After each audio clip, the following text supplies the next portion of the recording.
নমস্কাৰ বন্ধুসকল, মই হিৰেণ। আজি আপোনালোকক এই ভিডিঅ'টোৰ জৰিয়তে আগবঢ়াইছোঁ যে আপোনালোকৰ এই 2025 বৰ্ষৰ এই মাহটোত কৰ্কট ৰাশিৰ ব্যক্তিসকলে কেনেধৰণৰ ফলাফল লাভ কৰিব তাৰে সম্পূৰ্ণ তথ্য আপোনালোকক এই ভিডিঅ'টোৰ জৰিয়তে আগবঢ়াইছোঁ, যাতে আপোনালোকৰ সঠিক তথ্য লাভ কৰিব পাৰে।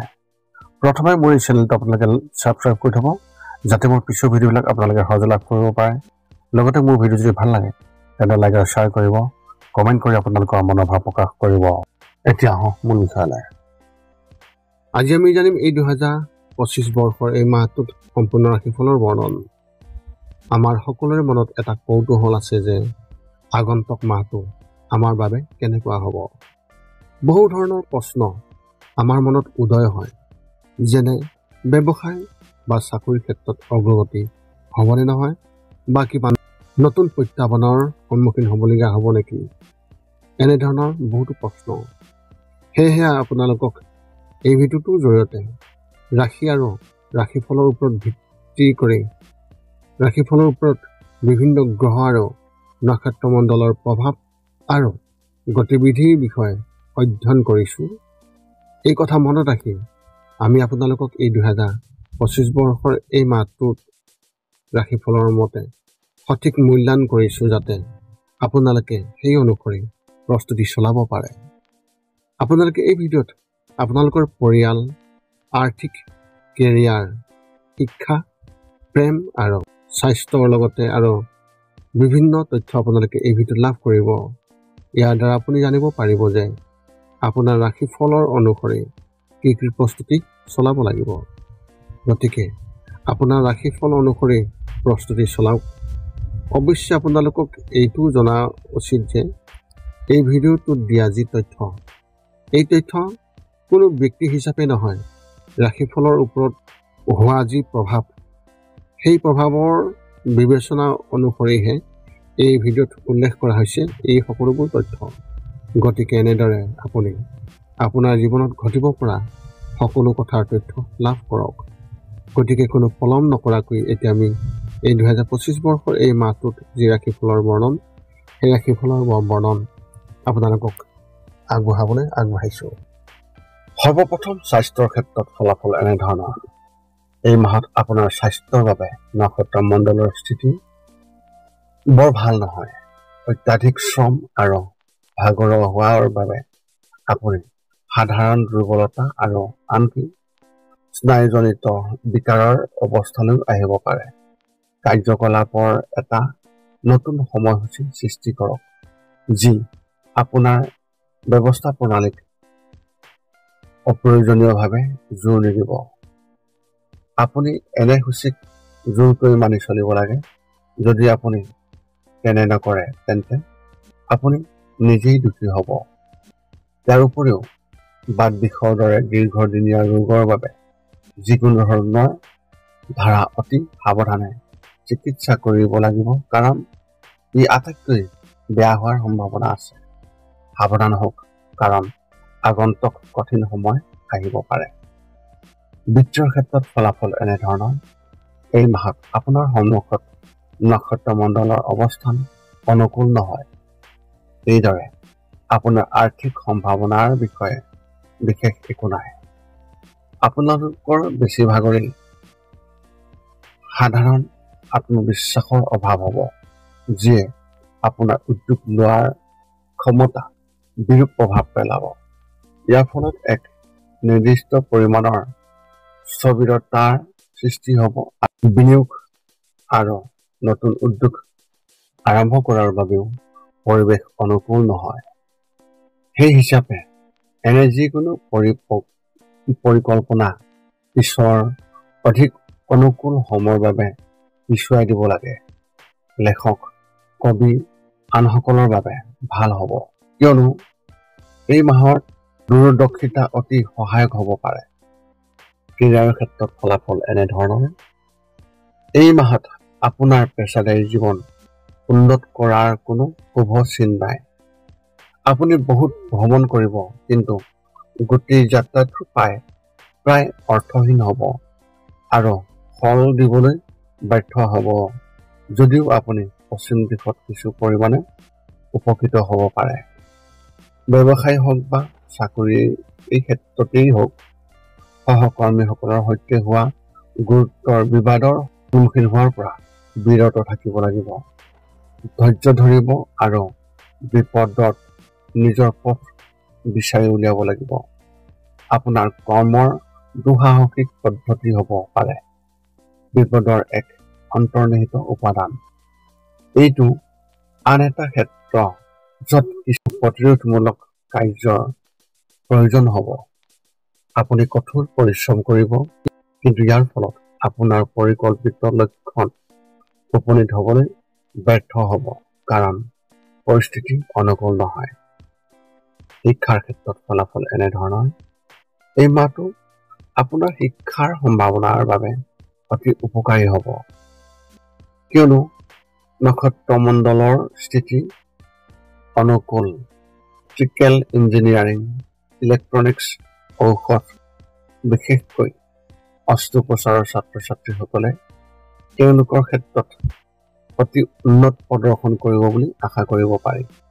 আচলতে আপোনালোকৰ মাজৰ কিছুমানে দক্ষতা প্ৰয়োজন হোৱাৰ ক্ষেত্ৰখনত উল্লেখযোগ্য সফলতা লাভ কৰিব পাৰে। ভাষা, সাহিত্য, সাংবাদিকতা আৰু অন্যান্য গণ এনে যোগাযোগ পাঠ্যক্ৰম সম্পন্ন কৰা সকলৰো তেওঁলোকৰ প্ৰদৰ্শনৰ এটা ভাল কাৰণ থাকিব। ইয়াৰ উপৰিও আপোনালোকৰ বেছিভাগেই শীৰ্ষত উপনীত হ'বলৈ প্ৰয়োজনীয় প্ৰেৰণা লাভ কৰিব। বিশেষকৈ প্ৰতিযোগিতামূলক পৰীক্ষাত আগবাঢ়ি থকা ব্যক্তিসকলৰ বাবে এইটো অতি উপকাৰী মাহ হিচাপে প্ৰমাণিত হ'ব। ভ্ৰমণৰ ক্ষেত্ৰত ফলাফল এনেধৰণৰ। নক্ষত্ৰমণ্ডলৰ স্থিতি যথেষ্ট অনুকূল হোৱাৰ বাবে যাত্ৰাটোৱে বহুত লাভ হোৱাৰ সম্ভাৱনা আছে। ব্যৱসায়ৰ বাবে বহু ভ্ৰমণ কৰিব লাগিব পাৰে। আপুনি অকলে যাত্ৰা কৰিব আৰু প্ৰায় গোটেই যাত্ৰাটো পথ বা ৰেলযোগে কৰিব।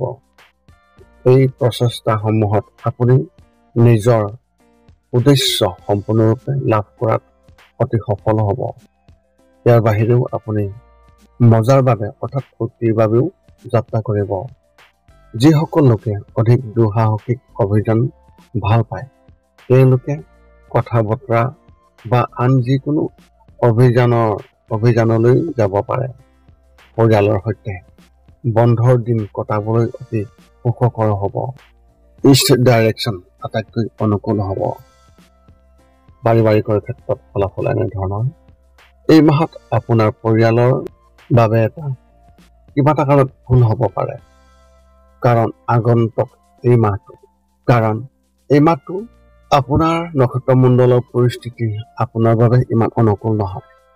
আপোনালোকৰ মাজত কিছুমানে হয়তো আপোনাৰ ভাইসকলৰ লগত গুৰুতৰ সমস্যা পৰিব পাৰে। আনকি অতি অপ্ৰীতিকৰ পৰিস্থিতিৰ সৃষ্টি হ'ব পাৰে। উত্তেজিত হোৱাৰ পৰা বিৰত থাকক আৰু ধৈৰ্য ধৰিব লাগিব। ইয়াৰ উপৰিও আপুনি অপচয়ক সন্দেহ কৰাৰ প্ৰৱণতা নিয়ন্ত্ৰণ কৰিব লাগে, কাৰণ ই আপোনাৰ পত্নী বা স্বামীৰ সৈতে সম্পৰ্কক এনেদৰে লৈ যাব পাৰে যাৰ পৰা ঘূৰি অহাটো সম্ভৱ নহ'ব। এই ক্ষেত্ৰত নিজকে অনুশাসন কৰক। শিশুসকলেও আচৰণ কৰিব যে আপোনাৰ সমস্যা আৰু বৃদ্ধি পাব পাৰে। তেওঁলোকৰ কাৰ্যকলাপৰ প্ৰতি অধিক মনোযোগ দিব লাগিব। আপোনাৰ বাবে সময় আৰু শক্তিৰ ক্ষেত্ৰত অধিক মনোযোগৰ প্ৰয়োজন হ'ব। সন্তানৰ ক্ষেত্ৰত ফলাফল এনেধৰণৰ। এই মাহটো আপোনাৰ সন্তানৰ ক্ষেত্ৰত সঠিকভাৱে চলিব নোৱাৰিব, কাৰণ নক্ষত্ৰমণ্ডলৰ স্থিতি বৰ অনুকূল নহয়। আপোনালোকৰ বেছিভাগ মানুহেই অনিয়ন্ত্ৰিত আৰু অবাচ্য আচৰণ কৰিব। কিছুমানৰ হয়তো ভায়েকৰ লগত গুৰুত্বৰ কাজিয়া হ'ব পাৰে। অভিভাৱকসকলে এই বিষয়টো অতি শক্তিশালীভাৱে চম্ভালিব লাগিব। ইয়াৰে অধিকাংশই অধ্যয়নত কম প্ৰদৰ্শন কৰিব। যিসকলে প্ৰতিযোগিতামূলক পৰীক্ষাত উপনীত হ'ব বিচাৰি আছে, তেওঁলোকৰ সফলতা অতি সম্ভৱ। তেওঁলোকে অতিৰিক্ত প্ৰশিক্ষণ ল'ব লাগিব আৰু অতি কঠোৰ পৰিশ্ৰম কৰিব লাগিব। ছাত্ৰ-ছাত্ৰী আৰু একাউণ্টেঞ্চিৰ ছাত্ৰ-ছাত্ৰীৰ বাবে কঠিন সময় থাকিব। এতিয়া আপুনি সকলো তথ্য লাভ কৰাৰ পিছত এই 5টা কাম কৰিবলৈ আপুনি যিমান পাৰি চেষ্টা কৰক। সৰ্বপ্ৰথমটো হৈছে আপুনি আপোনাৰ শৰীৰটো সুস্থ কৰি ৰাখিবলৈ দৈনিক যোগাসন কৰক, য'ত মূলতঃ 10 মিনিটৰ বাবে ওমকাৰ মন্ত্ৰ, 10 মিনিটৰ বাবে কপালভাতি আৰু 10 মিনিটৰ বাবে অনুলোম বিলোম। ইয়াৰ লগে লগে আপোনাৰ শাৰীৰিক আৰু মানসিক স্বাস্থ্য একেবাৰে নিখুঁত হৈ থাকিব। 2 নম্বৰটো হৈছে ৰাতি শোৱাৰ আগতে নিস্তব্ধ আৰু নিৰ্জন ঠাইত 10 পৰা 20 মিনিট ধ্যান কৰিব লাগে। ইয়াৰ দ্বাৰা 2টা উপকাৰ পোৱা যায়। এটা হ'ল আপুনি ভাল টোপনি পাব আৰু দ্বিতীয়টো হৈছে পিছদিনা আপুনি সতেজ অনুভৱ কৰিব। ধ্যান কৰি থাকোঁতে মধ্যমীয়া শব্দৰ শান্ত সংগীতো আপুনি শুনিব পাৰে। 3 নম্বৰটো হৈছে প্ৰতি মঙ্গলবাৰে পুৱা নিশ্চয় হনুমান চালিচা পাঠ কৰক আৰু হনুমান মন্দিৰ দৰ্শন কৰক, নতুবা আপুনি বিষ্ণু মন্দিৰ দৰ্শন কৰক। ইয়াৰ দ্বাৰা আপোনাৰ আৰু আপোনাৰ পৰিয়ালৰ যিকোনো সদস্যৰ সংকট দূৰ হ'ব আৰু সদায় সুখ আৰু শান্তি থাকিব। 4 নম্বৰটো হৈছে ঘৰৰ বাহিৰত গৰু আৰু কুকুৰক প্ৰতিদিনে আপুনি পাৰিলে খাদ্য খুৱাব লাগে। খাদ্য খোৱাওক আৰু যদি পাৰে চৰাই চিৰিকটি আদিকো খাদ্য আৰু পানীৰ যোগান ধৰক। এই পৃথিৱীখন যিমান আমাৰ সিমানেই সিহঁতৰো। নিতৌ ইহঁতক খুৱাই আমি তেওঁলোকৰ পৰা এক আশীৰ্বাদ লাভ কৰিব পাৰোঁ আৰু আমাৰ ওপৰত থকা গ্ৰহবোৰৰ কুপ্ৰভাৱ দূৰ হ'ব। সদশেষত 5 নম্বৰটো হৈছে আপুনি পাৰিলে মাজে মাজে চৌপাশৰ দুখীয়া ব্যক্তিসকলক আপুনি পাৰিলে সহায় কৰক আৰু ভোকাতুৰ ব্যক্তিসকলক আপুনি পাৰিলে খুৱাবলৈ চেষ্টা কৰক। যদি আপোনাৰ মনত এতিয়াও জ্যোতিষ সম্বন্ধীয় কিবা প্ৰশ্ন আছে তেন্তে আপুনি আমাক এই ভিডিঅ'ৰ তলত কমেণ্ট কৰি অৱগত কৰক আৰু আমি আপোনালোকক সেই প্ৰশ্নৰ উত্তৰ দিবলৈ আমি সকলো সময়তে সাজু আছোঁ। এয়া আছিল এই 2025 বৰ্ষৰ অক্টোবৰ মাহত কৰ্কট ৰাশিৰ ব্যক্তিসকলে লাভ কৰিবলগীয়া সম্পূৰ্ণ ৰাশিফলৰ বৰ্ণন। যদি মোৰ ভিডিঅ'টো ভাল লাগে তেন্তে লাইক, শ্বেয়াৰ, কমেণ্ট কৰিব, চেনেলটো ছাবস্ক্ৰাইব কৰি থ'ব, যাতে পুনৰ অন্য এটা ভিডিঅ'ৰ জৰিয়তে আপোনালোকৰ লগত সম্পৰ্ক ৰাখিব পাৰোঁ। পুনৰ লগ পাম অন্য এটা ভিডিঅ'ত আজিলৈ। ধন্যবাদ।